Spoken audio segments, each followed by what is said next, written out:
So everyone, welcome to the Mastermind Book Club. Thank you for all of you being here. Your presence is greatly appreciated. Your input is greatly appreciated. And tonight we have a special book that we're reviewing. This book is called the 80-20 Principle. For those of you who had a chance to listen to it or read it, this review should be able to assist you with achieving much more of what you want out of life, just in general, with more specifics than having general information. So honing in on why you should apply some of these things, and myself as well. So here we go. Let me share my screen. Let's see, where are we? Right there. Just let me make sure. Let me know if you can see that. Yeah. You can. All right, so here we go with page 1. Good. So now, 80-20 Principle by Richard Koch. I think it's what it was. I don't think it's Koch. I'm pretty certain that that's what it was. So here is what I gathered from the information on this book. I'm keeping it very simple in a minimalist style so that we can all get a lot out of this book. What happened here? Why is it not showing up? Let's try it manual then. For some reason, the page didn't go ahead. Here we go. Okay, so the Pareto principle. What is it? When was it first found? It was found somewhere in the 1820s, and it took about 160 years later to develop the first book, which was this book, the book that we're going over right now. The 80-20 principle basically relates to how 20% of anything can produce 80% of something more productive. So in reference to effort, if you put in 20% of effort into work, you should be able to get 80% of the rewards. That's the reality. Meaning, if you're trying to work your rear end out of your job, your 9 to 5, by working 7 to 7, then you're not understanding the principle of this. You shouldn't have to do that. Maybe at the beginning, you might have to until you learn the basics, the foundations of whatever it is that you're trying to accomplish. But the reality is that 20% of your efforts can give you 80% of the rewards. How are you utilizing your time most effectively in reference to this? Now, also note that in reference to Pareto's principle, 20% of the products give you 80% of the profits. Basic principles. 20% of the results come, 80% of the results come from 20% of the effort put into a project. I remember when I had to decide about 10 years ago, when my kids wanted to play baseball on the weekends, I was like, oh my God, I'm gonna have to stop working. I'm gonna have to slow down. But guess what? I stopped working Saturday and Sunday. I stopped working part of the days, Tuesday and Thursdays, and I made much more money. Does it always work like that? I didn't even know it was going to work like that back then. And so it works. The 80-20 principle works. Just go for it. Don't let fear take away your possibilities in life. Inefficiency. If you want to be more efficient, then you've got to figure out where do you have to put the 20% into your work or your soon-to-be work so that you can have 80% more productive day, all right? You can have more with less if you're able to figure out where is it that you're being inefficient and where are you being more productive. Compare other people, your jobs to your current job to other jobs. Decrease the hours if possible so that you can create whatever it is that you want, or cut down from whatever it is that you're doing if you're not happy with it. You're able to take control of your life only if you want to. I remember when I started first traveling every August, taking it off. Then I told myself, I've got to start taking off part of February. Then I told myself, I've got to start traveling every 3 to 4 months. Does it always happen? No, but I look forward to traveling every 3 to 4 months. I don't just have a vacation anymore. We travel, we take trips. And if any of you know someone who does this, you know how powerful it can be. Why? Because it shows that you're using the 20-80 principle. You're putting 20% effort into whatever it is that you want to get 80% results. Okay, it doesn't matter that you're a billionaire or a millionaire. It matters that you're enjoying life and that you're getting balance in whatever it is that you're doing. 20% of your activities give you 80% of happiness.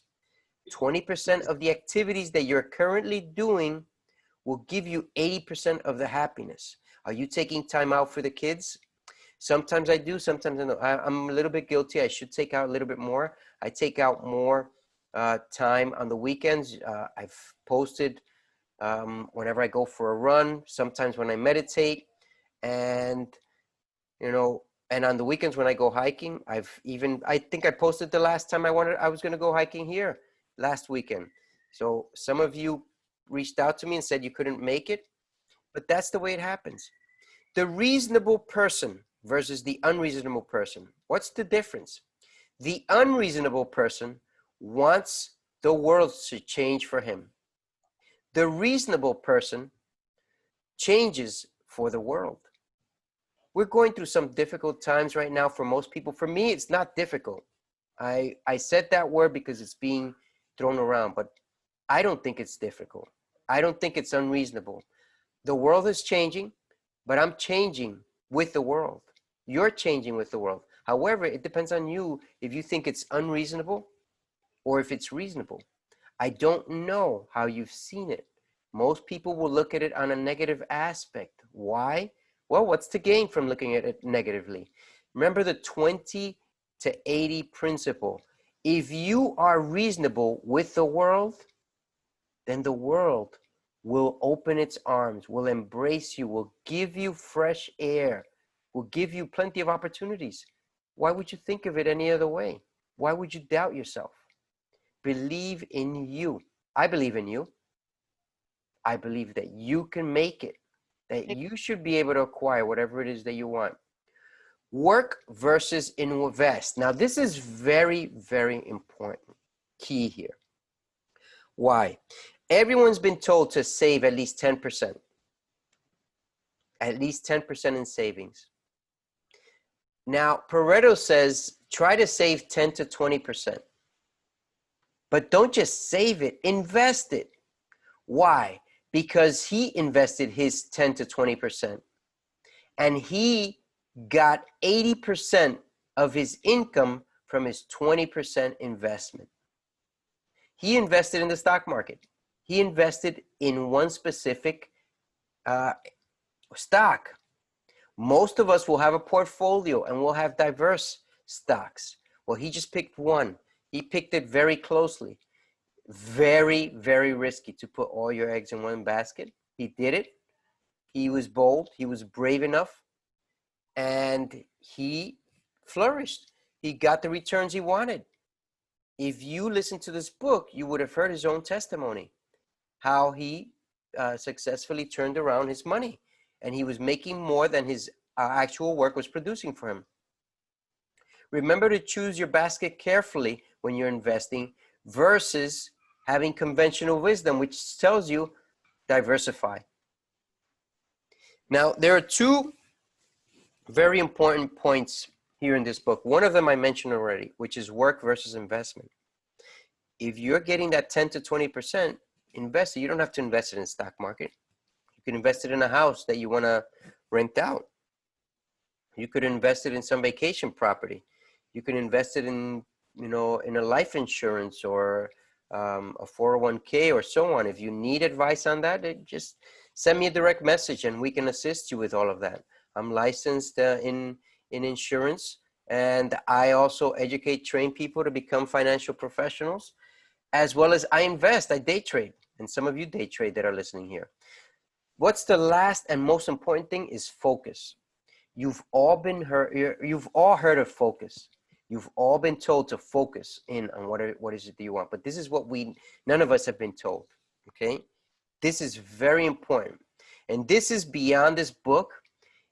It's not mentioned in this book, but it's mentioned with another author. And I picked up on this as he was mentioning this because this is the reality. When we're told to focus, the first thing that we think about is in our brain, is in our minds, to focus with our minds. But did you know that there are at least 5 ways to focus? 5 ways. You can focus with your eyes. You can focus with your heart. You can focus with your spirit. You can focus with your body, right? You can focus with any which way you want, taking action, becoming stationary, right? Remember how we started this conversation. Where focus goes, energy flows. In order to focus on whatever it is that you want, did you know that most of us rely just on our brain? Are you writing it down? Are you implementing something on a daily basis to get you closer? Is it in your heart? Are you fired up when you wake up in the mornings because of this focus? See, these are some of the things that we forget about. The 20-80 principle can be applied to focus. If you want to focus on something that requires 20% of your time, how about meditation? How about having a run? How about reading a book? That's the other thing. This author tells us that most books out there, you don't have to read them from cover to cover.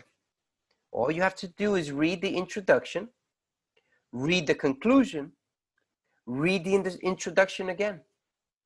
And usually that's it. Maybe a title or two from each chapter. Something very important will come about from this. Most books, if you apply this, you will get 80% of whatever it is, of the information that you're supposed to get from the book. Isn't that amazing? Right? Focus and reading books go hand in hand. Right? The next time you pick up a book to read it, read the introduction, read the conclusion, read the introduction again if you need to, and then see if you can sum it up before having to read the rest of the book. Only read books that you enjoy is what the author says. Most people don't read everything. Remember, when you go out there to take an exam, 20% of what you study might be able to give you 80% of the results. According to the author, this is the reality. I remember having to study, and I didn't study everything. I just said, I'm just going to study this, and boom, I got very good results. That's very important to be aware that you can accomplish whatever it is that you want to accomplish. All right, but how? Applying the 80-20 principle. So this is it for the review today here on Facebook.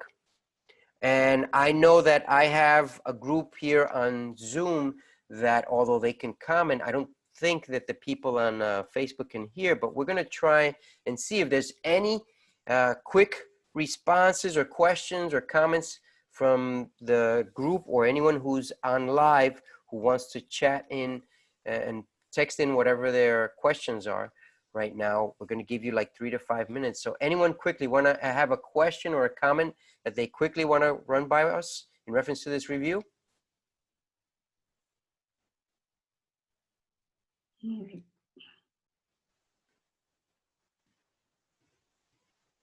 So it seems like we might not have any comments, but I just wanted to go over again to tell you, how are you utilizing your time most effectively? Remember, if you want to focus in on accomplishing something, 20% of the effort is all that you need. You don't need to spend 24 hours a day. Some people have done it. You don't have to do it every day. You just have to put in 20% of your day. What's 20% of 24 hours? That's 4.8 hours, 20%, 4.8 hours. That's almost 5 hours out of your day, all right? That's it. 20% of 7 days, what is that? 1.4 days total. 1.5 days total of time, all right? How much is that? About 36 hours. So let's see if it adds up. 5 hours per day times 7 is 35. And I just said 36. So 20%. Is it doable? You bet it is. Because once you apply this, then you get into the habit of continuing it. You'll want to even do less in more in less time. The 4-hour work week, I'm certain you've heard of it. Well, this is a reality. This is how you apply it. Our next 2 books are very powerful. One's by Napoleon Hill, and the other book is How the 80-20 Principle Can Be Utilized. Which one will go first? We'll know by tomorrow. Everyone, have a great evening. We have finished at 8:32, which is about 17 minutes after our live intro. Thank you for having you all here on this live and Zoom live. Everyone, have a great evening. And I'd like you to know that the more you learn,